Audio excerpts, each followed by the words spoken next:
All right, the next case to come before the court is James Pietrangelo versus Meghan Holden. Good afternoon, Your Honor. Morning, Your Honors. Morning. Kind of midway between morning and afternoon. All right, each party will have 15 minutes to present its arguments. The appellant may reserve up to 5 minutes for rebuttal. If you do plan to reserve time, let me know when you approach the podium. I'll do my best to track it for you and let you know when you're getting close. The arguments are being visually and audibly recorded to be posted online, so please keep your voices up and remain behind the podium.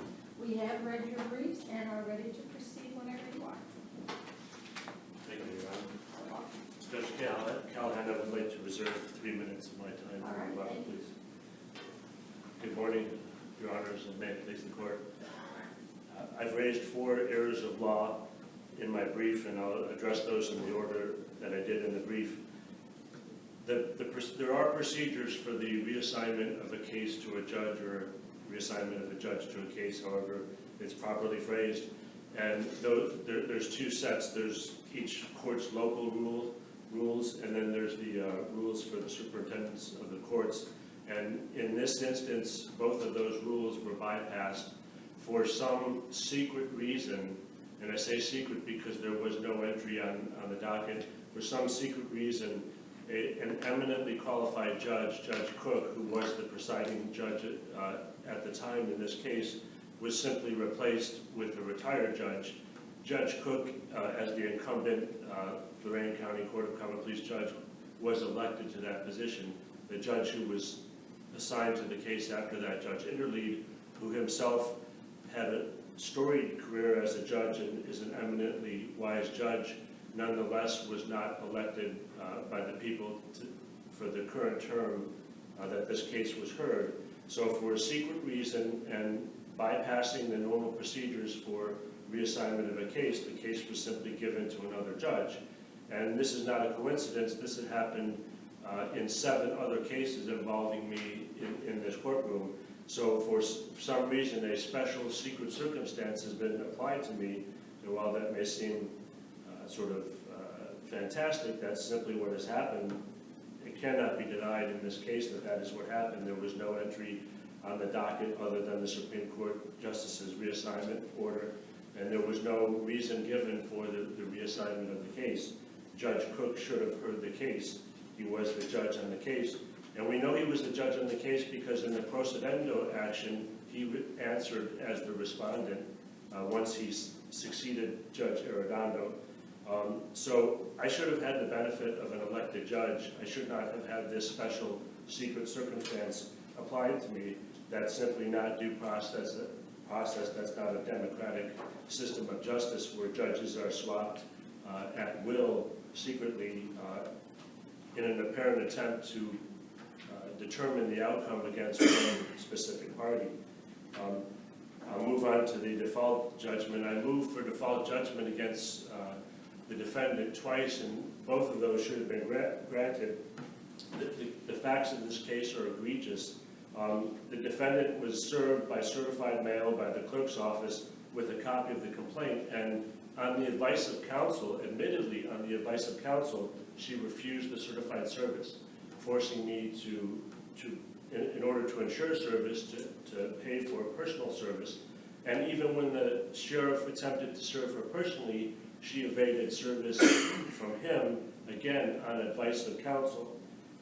Then when she was actually personally served, she did not file an answer or a motion within the 28-day period.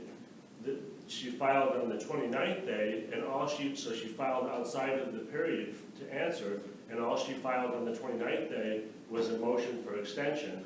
She didn't file a motion for leave, and in her motion for extension, she simply gave a reason that does not constitute neglect, excusable neglect, because she had already received advice from counsel in the case, and she at the same time was represented by the same counsel in an appeal. So she had the availability of counsel, even if she says she couldn't afford it, which is not excusable neglect, afford to hire an attorney to file an answer within a time frame.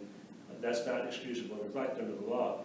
She still She was given, over my objection and my motion for default judgment, she was given an extension by the court to April 7th, and she still didn't file an answer by April 7th.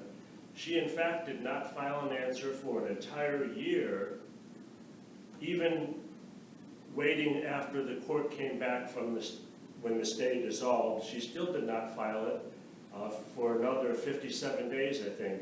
And even then, she did not move for leave to file her answer.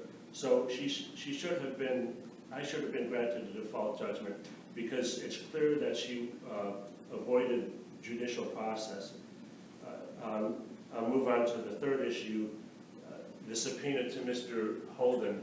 I subpoenaed the defendant's father, Timothy Holden, who in the complaint I alleged was her co-conspirator in the stalking campaign.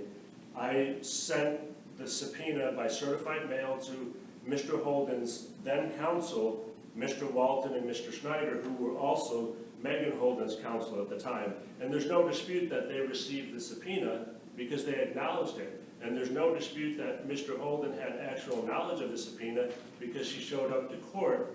And then, according to his attorneys, they told him to leave the courthouse. The purpose of a subpoena is to give notice to a witness that they're required to testify at trial. Mr. Holden got the notice. He was served through his attorneys. Moving on to the fourth issue of the surprise witness, the defendant did not list Mr. Bruning as a witness in her trial witness list, on her trial witness list. She did not disclose him as a witness in her discovery responses, so she then she informs the court that she wants to call him, and the court, over my objection, allows her to call him, and then he gives very inflammatory testimony against me. Now, it was admitted at trial that the defendant contacted Mr. Bruning a week before trial, and Mr. Bruning appeared in a video that I attempted to submit into evidence. So it's clear that he wasn't even a rebuttal witness to begin with, but even if he was, he exceeded the scope of rebuttal because he testified as to something that my brother allegedly had done, and he testified as to matters that I did not testify to and were not properly within the scope of rebuttal. I want to just finish with a point. During my case in chief, I attempted to offer a video showing Mr. Holden, the defendant's father, committing what I alleged was an act of stalking towards me. And in that video, Mr. Bruning and his family are participating in the stalking, so to speak. Mr. Bruning is yelling to me to go back into my house. He's asking me if I have a gun. He's calling me names. They're laughing, and at one point his daughter, or his stepdaughter, is dancing. So I offered that video into evidence to show the entire video, and the defendant objected to that, and the court sustained that objection. So what does the defendant then do? She turns around and calls Mr. Bruning as a so-called rebuttal witness, saying that I lied under oath as to videotaping Mr. Bruning, that I denied, she alleged that I falsely denied having videotaped Mr. Bruning. Well, if I had been allowed to admit, if the video was admitted, it would have clearly shown Mr. Bruning and the fact that I had videotaped him. So they turn around and say he's a rebuttal. Well, how could he be a rebuttal if they objected to the admission of the video? That would have demonstrated the fact that they called him to then rebut. Each of these errors was prejudicial and should be the basis for reversal of the judgment against me. Thank you very much. All right, thank you. You will have your full 5 minutes for rebuttal. Thank you, Your Honor. Well, actually, you have 5. You asked for 3, but if you want 5, you'll have full 5. Thank you, Your Honor. Good morning, Your Honors. May it please the court. My name is Gerald Walton. I'm representing the appellee. In this particular case, there are a number of rather, in my mind, strange allegations by Mr. Pietrangelo in his appeal. The first of which deals with a multitude of pretrial motions when the case was being initiated. It's true that Meghan Holden was not represented initially when she was served, and it's true that she stated to the court that she was not represented because she didn't have the funds to be represented. She did file a motion for extension of time, which should be accepted by any court, realizing that a pro se defendant doesn't have good working knowledge of the rules, but it essentially asks for the same thing that a motion for leave to plead would have asked for, and was granted. During that period of time, there were a number of judges on a number of cases who were being recused, this, that, and the other thing. And at one point, Judge Arredondo said that, I believe it was Judge Arredondo, the case was being stayed. That the case was being stayed during that period of time when Meghan Holden was given the opportunity to have an extension of time in which to file an answer, or leave to file an answer. So the clock stopped running at that point. In 2017, when the stay was lifted, Meghan Holden did in fact file her answer in time, and the court recognized this after taking into consideration all of the facts and exercising its discretion. With the issue of the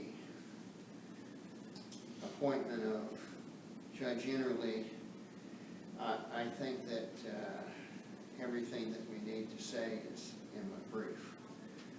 There was nothing improper that was done by the Chief Justice of the Ohio State Supreme Court in appointing Judge Innerly. He is qualified as a retired judge. And because of the nature and the history of litigation by Mr. Pietrangelo in this county and his multiple motions to recuse multiple judges, Judge O'Connor, Supreme Court Chief Justice O'Connor, issued a blanket order basically appointing Michael Corrigan to handle a number of cases as a visiting judge. Thereafter, there was another order that she said basically that when Judge Michael Corrigan recused himself, she issued another order saying that Judge Innerly would handle all the cases that were pending in the county involving Mr. Pietrangelo as the plaintiff. So I don't see that the Supreme Court Chief Justice did anything wrong. I think that she's very knowledgeable as to what the rules are, what the laws are, what her discretion is, and what her discretion isn't. However, for some reason, Mr. Pietrangelo doesn't agree with her and believes that his disagreement with the Chief Justice amounts to abuse of discretion. As far as the subpoena to Timothy Holden, Timothy Holden was not a party in this case, and as such, he needed to be subpoenaed personally. He was not. There was an opportunity to do so when he appeared at court in support of his daughter on the first day before the proceedings ever took place. However, due to a complaint by Mr. Pietrangelo about something, an off-the-cuff remark made by Mr. Holden, the judge suggested to counsel that we keep Mr. Holden away from the court while this case was going on. Although Mr. Holden was physically in the courthouse and in the vicinity of Mr. Pietrangelo, Mr. Pietrangelo made no effort to serve Mr. Holden directly and personally. He is making a spurious claim that because Mr. Holden was represented in other matters by the same counsel, that service on counsel was effectively service on Mr. Holden, which is not true in accordance with the arguments which I've made and the citations which I've placed in our brief. Next, we have the issue of Mr. Bruning not being placed on the witness list. At the time that we filed the witness list, we did not intend to call Mr. Bruning because we did not expect that Mr. Pietrangelo was going to falsely state that he never videoed anyone else in the neighborhood. When he did make that false statement, we needed to call Mr. Bruning as a rebuttal witness to show that, to challenge his credibility. And that is what we did with Mr. Bruning. There was no surprise. Mr. Pietrangelo knew that he had videoed Mr. Bruning. He knew who Mr. Bruning was. He stated that Mr. Bruning was stalking him when in fact he initiated any sort of contact by stepping out onto his lawn and focusing a camera on my client's driveway when my client was communicating with his neighbors and had nothing to do with Mr. Pietrangelo. So Mr. Pietrangelo now thinks that because, for whatever reason, Mr. Bruning was also stalking him. Some of these things are just a little too ludicrous to even deal with. The granting of a directed verdict on 2 of the counts was correct by Judge Interley. There was no evidence in the record that would prevent him from making that ruling and making it within the bounds of discretion and within the bounds of law. The jury took care of the other matters and basically found for the defendant. Mr. Pietrangelo was given an opportunity to go through a trial and have all of his arguments listened to by a jury and by a judge, and he failed to prove his point to either a judge or a jury, and consequently the verdict was on all counts rendered against Mr. Pietrangelo, and he somehow disagrees with that, so he has made that another focus of his argument. Your Honors, I think that looking at the history of the litigation in this county by Mr. Pietrangelo and especially against the Holden family members, the fact that he did not bring Mr. Holden into this case, name Mr. Holden as a defendant in this case, does not allow him, because he has him as a defendant in another case, to evade the rules. Mr. Holden was not a party, and as a non-party in this particular case, a subpoena would have to have been served on him personally.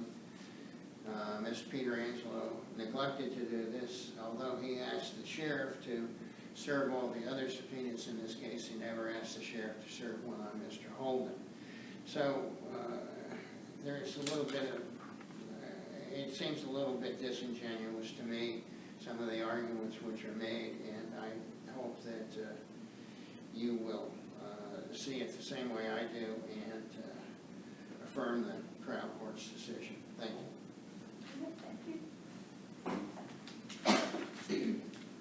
I'm not sure Mr. Walton's disparagement of me didn't cross the line into violation of ethics. He's the last person to be lecturing me about ethics or proper arguments, the last person in this county. I will say for the record, I did not falsely testify during the trial, and no judge has ever found as much. I will note for the record that Mr. Holden, Timothy Holden, a jury found in my favor on all 4 counts, found that he had stalked me. He thought defamation, invasion of privacy, treason upon seclusion, assault, and battery. So it's not just some fantastic vendetta by me. He and his daughter stalked me for 3 years, and the fact that I was not, no one helped me, no law enforcement, no court did anything for me, that's the real injustice. But I will say, the Chief Justice does not have a right to fix a case, plain and simple. Not even in Ohio, not in the U.S. She does not have the right, even under her extensive constitutional powers as Chief Justice, to simply arbitrarily replace a sitting, elected, eminently qualified judge, Judge Cook, with a retired judge, or with Judge Corrigan. She does not have that power. There was no reason in the record for the judge being replaced in this case or the other cases. There were other qualified Lorain County judges that could have heard the case. They simply were bypassed for a secret reason, and that should not be tolerated in a democratic system of justice. I want to get to another few points. I agree with the former appellant that we should just do away with the rules because they really don't matter. I mean, you're penalized if you follow the rules. And I understand the concept of harmless error, but the rules should mean something, and when you follow them to your prejudice, that's just wrong. She didn't answer for a year, and I just, and if I don't want to exceed my time here, but Mr. Walton told you something that simply was not true. The stay dissolved on January 11th, and on February 21st, 41 days later, she filed an answer. So there was no stay in effect. That's more than 30 days. That's beyond April 7th, so she clearly did not answer on time. I mean, that's just a fact.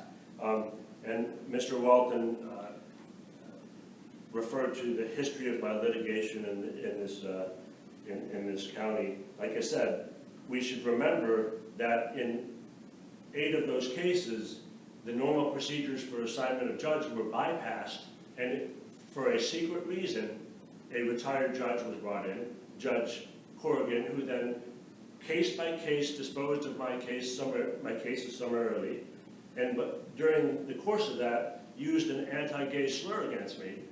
I happen to be gay. That was never addressed. I mean, so when he disparages me and says history of litigation as if I'm some nutcase, that's just outright disgusting. I brought legitimate cases that were disposed of through a corrupt practice of bypassing the assignment of judges. So the problem is not me, the problem is the procedures were bypassed for a secret reason, and that should not be.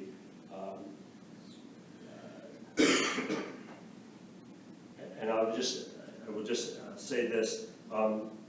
Again, by her own admission, the defendant had advice of counsel when she was first served with when the certified mail containing the complaint and summons was sent to her. She had advice of counsel. And now Mr. Walton's saying, well, she didn't have counsel. Well, she did. She had advice of counsel, and he's saying she couldn't afford to hire an attorney, but she could have filed an answer as pro se, and how do we know that? Because she filed a motion pro se.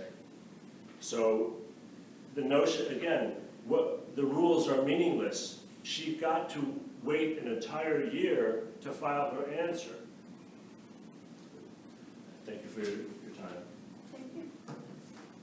All right, thank both sides for your presentations. The court will take this matter under advisement. We'll issue a written decision, which will be mailed to both sides, as well as posted on our website and that of the Supreme Court. Thank you.